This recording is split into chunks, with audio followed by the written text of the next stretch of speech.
सन्माननीय सभापती महोदय, स्वर्गीय लोकनेते दिबा पाटील साहेबांच्या नावाने ज्या विमानतळाचं लवकरच नामकरण होण्याची प्रक्रिया सुरू आहे, अशा पनवेल तालुक्यातल्या येऊ घातलेल्या आणि अंतिम टप्प्यात असलेल्या आंतरराष्ट्रीय विमानतळाच्या अनुषंगाने एक सुसज्ज शहर त्या भागात असावं आणि त्याचबरोबरीनं या सगळ्या भागातली 20 किलोमीटर रेडियस मधली जी काही डेव्हलपमेंट आहे ती नियोजनबद्ध पद्धतीने व्हावी यासाठी नैना प्रकल्प जाहीर केला गेला आणि सिडकोला स्पेशल प्लॅनिंग अथॉरिटी म्हणून त्यामध्ये जबाबदारी देण्यात आली।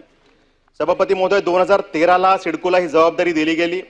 2014 ला या विषयाचा पहिला डीपी तयार झाला आणि त्या ठिकाणी तत्कालीन मुख्यमंत्री सन्माननीय देवेंद्र फडणवीस साहेब यांनी त्यामध्ये जातीने लक्ष घालून विक्रमी वेळेमध्ये 2016 ला या डीपीला मंजुरी सुद्धा दिली।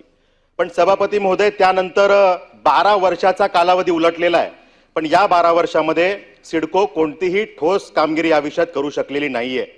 आपल्याला माहिती आहे की ज्या पद्धतीने कुंभकर्ण 6 महिने झोपायचा आणि त्यानंतर किमान 1 दिवस तरी उठून काम करत होता, पण सिडकोची अवस्था त्यापेक्षा वाईट आहे। 12 वर्ष सिडकोनी शेतकऱ्यांना देशोधडीला लावण्याचं काम केलेलं आहे। या ठिकाणी